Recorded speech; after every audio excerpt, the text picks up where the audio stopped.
Welcome back to the HailWV podcast. Or should we say the show? First time on video. It is. It is the first time on the video here. We'll be on YouTube, so. Nice little YouTube video. Yeah. Nice logo here. Updated.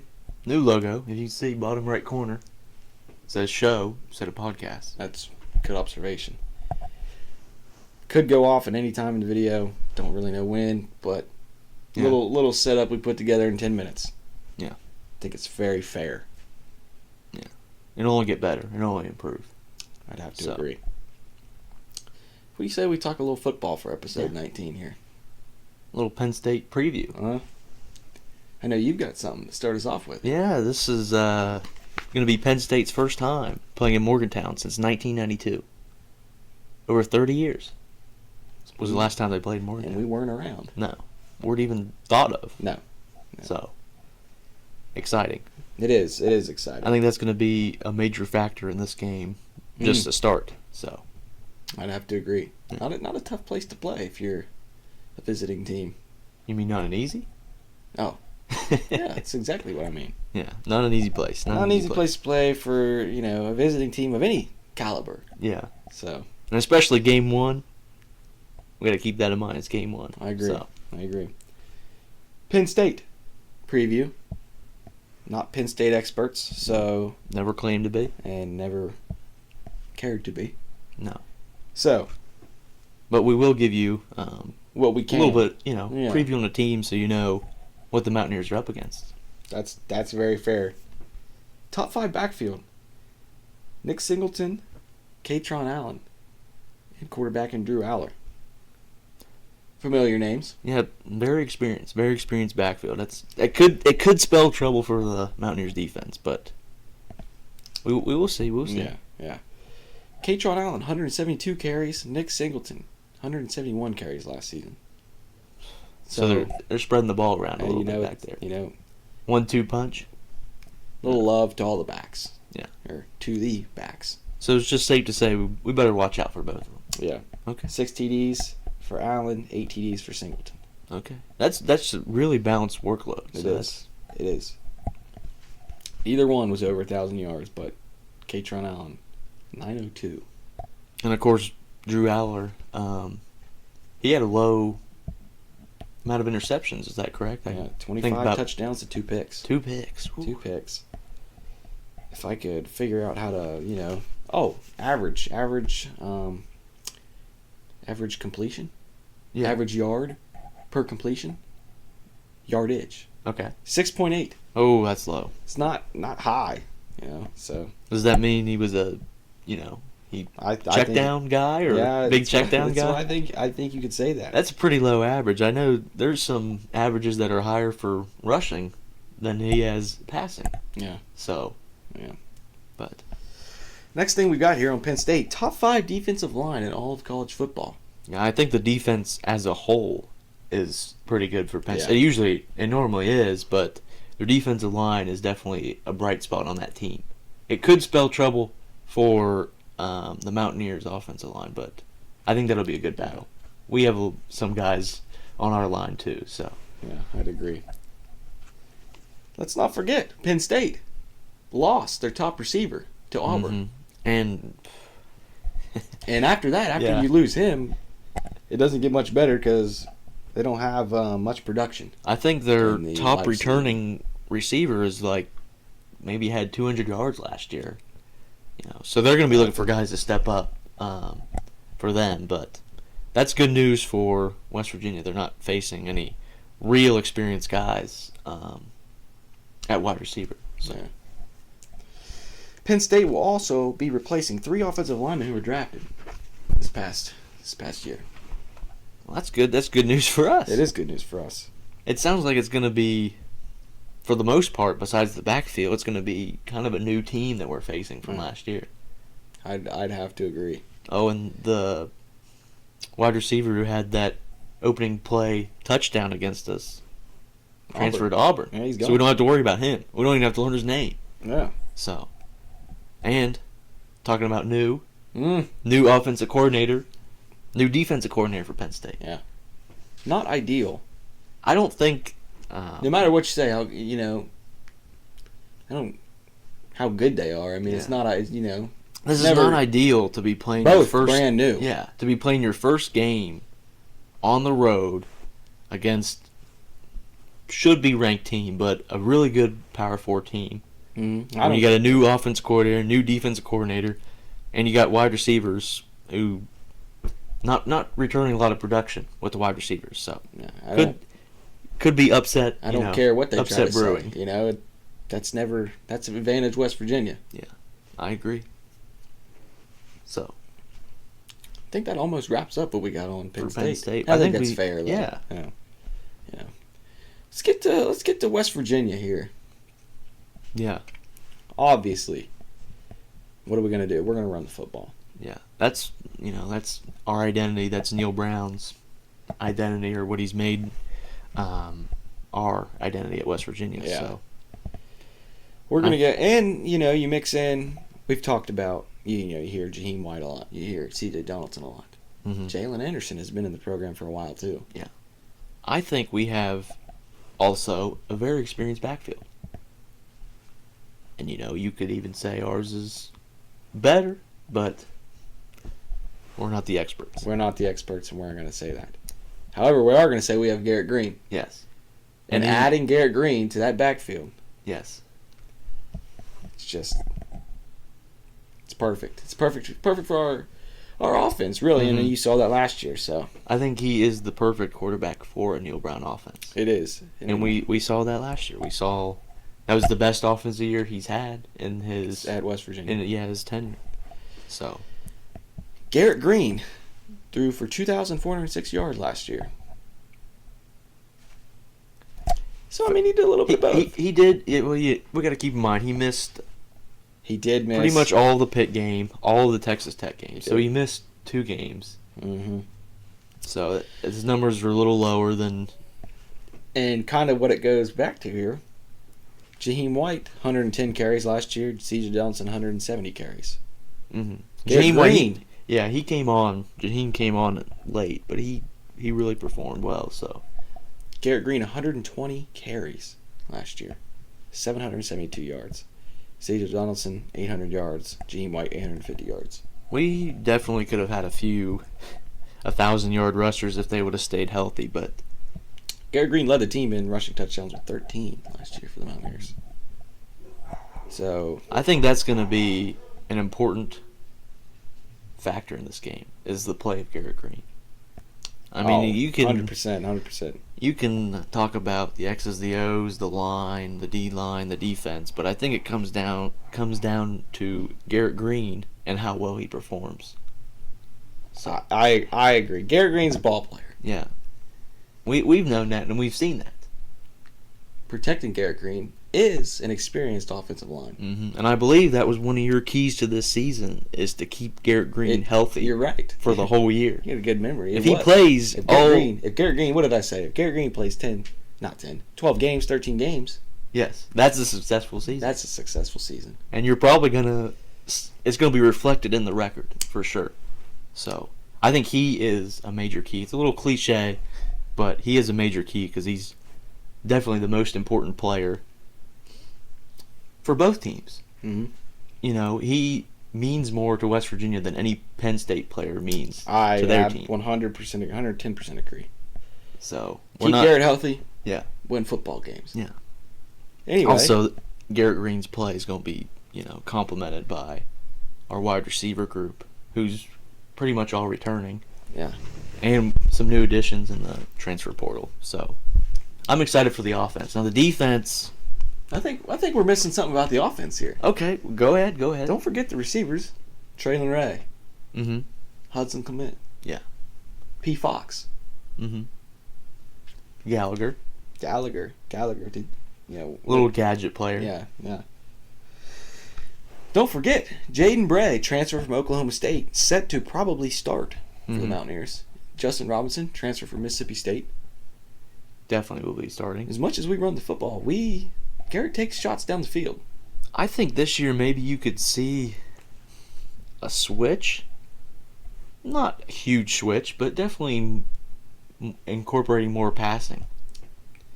just because of the threats that we have at wide receiver. So now let's go to the defense. Question marks around the defense is true. Yeah, I think the secondary is going to be, new guys in there, but they're solid. They're solid. That's why I'm saying a question. They're kind of the biggest question mark because they're new guys, and you don't know how they're going to play within the program. But I've heard all good things about the 2 Northwestern guys that have come in. So I think they'll be solid, and I think they'll be really solid when they hit their, mid-season form. But I think that's kind of my biggest question mark for West Virginia is that secondary. How well are they going to play that first game together? So I think that's very fair. I think I would probably go D-line. I think I probably would. I think, those are our 2 linebackers. Solid. If we could replicate that and somehow in our D-line and for our defensive backs, that would be great. So, yeah. Mountaineers have a veteran offensive line we talked about. Oh, yeah. Returning, I think, 4 or 5 guys who have a lot of experience and a lot of playing experience last year. So 3 starters? Yeah. 3 starters and Brandon some Yates. guys who rotated in when others went down. So. And the last thing we've got here is I think we're ready for this game. Yeah. I don't think we're scared to play Penn State. No, I think last year. Let's face it. I don't agree. think we were ready. No. I think you saw that after the first quarter, we kind of settled in. But that first quarter was big, especially for Penn State. They took that big lead early on. Mm-hmm. But I don't think there's going to be no, butterflies this game. We're ready. Yeah. If anything, they should have some butterflies because they're coming in, especially to a hostile environment. Number 8 ranked team in the nation. Yeah. And not to mention, this is big noon kickoff. Morgantown's going to be ready for this game. It's going to be sold out. What do we have to lose? No, nothing. So, scariest ones, aren't they? Yeah. Anyway, what would you say? Go ahead, I'll give you here. Penn State key to success in this game. Penn State's key to success in this game is, without a doubt, Drew Aller and how he plays. I think that's very fair to say. I really do think that's fair to say. I think if he plays like he did the second half of last year, West Virginia is going to win easy. But if he plays like he did that first game against us, we have something to worry about. But I think it all relies on him. Now, I'll ask you another one. West Virginia, what West Virginia needs to do to win this game? Because they are the underdog. Well, whether you think that, Mountaineer fans, whether they think that, whether you don't think that, they are the underdog. Well, let's just say most of the things need to go right for West Virginia. But a few things that I want to focus on. The first drive of the game, West Virginia needs to score.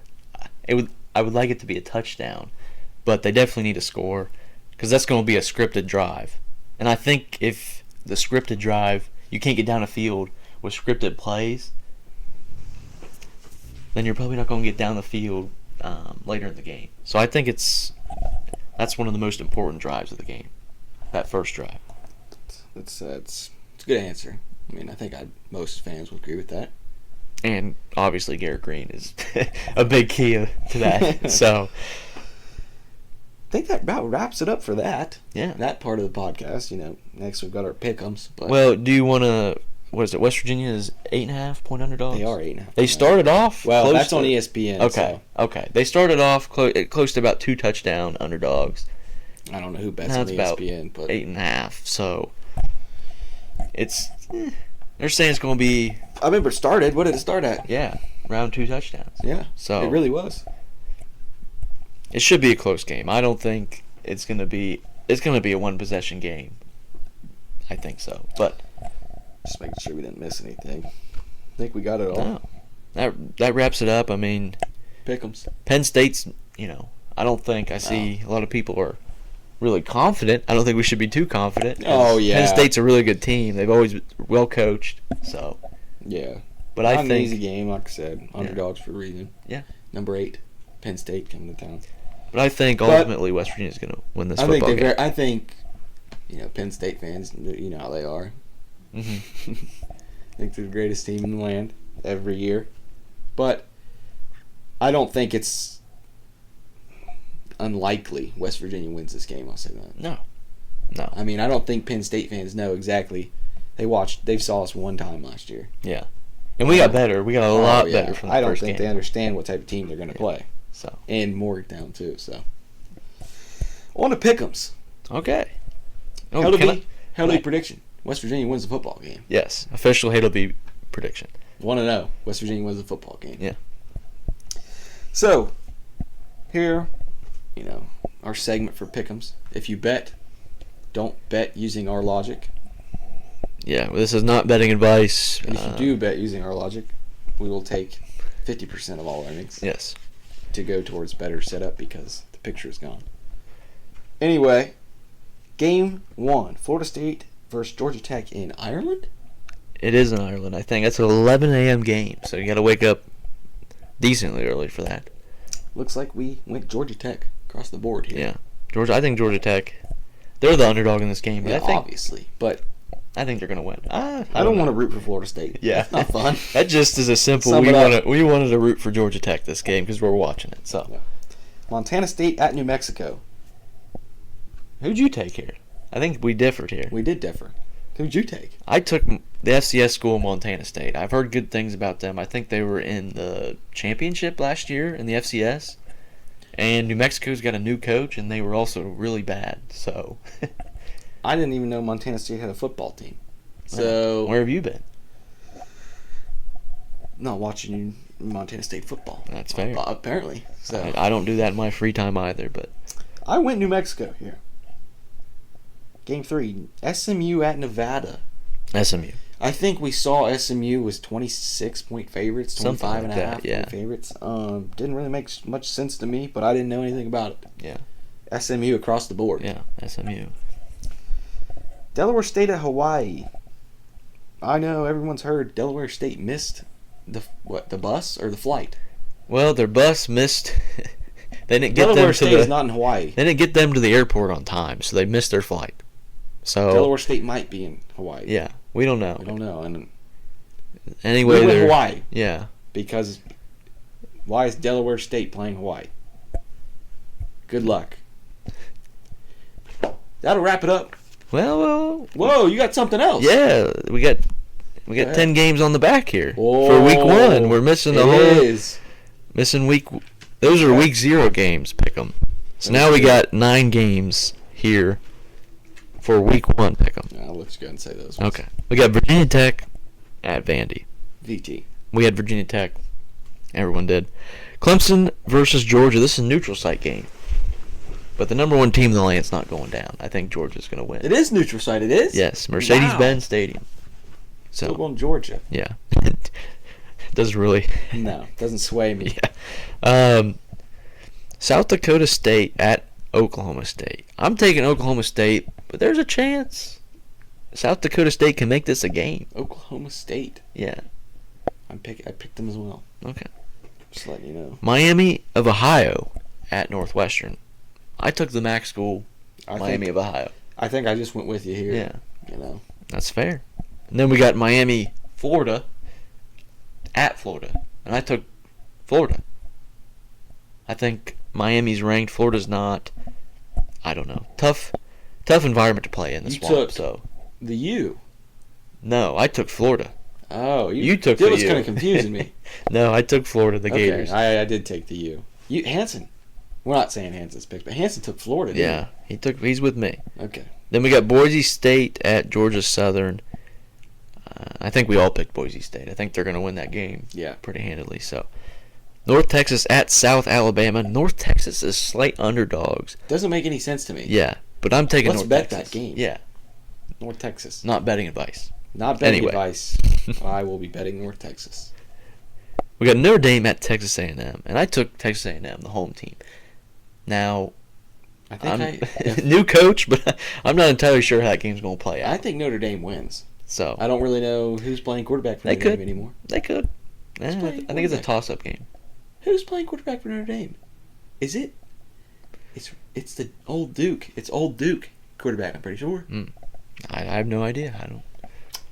That's why we're not college football experts, and that's why we don't do a college football podcast. Yep. Last game on the week 1 slate. Wyoming at Arizona State. And for no reason in particular, I took Wyoming. I don't know why. I just didn't do that at all. No, you went with Arizona State. So that wraps it up. Yeah, that does wrap it up. We're going to have about 13 games. So with a lot of different picks. So we should have a clear number 1 and 2 here after week 1 wraps up. So this has been the HailWV Show. Thank you for listening.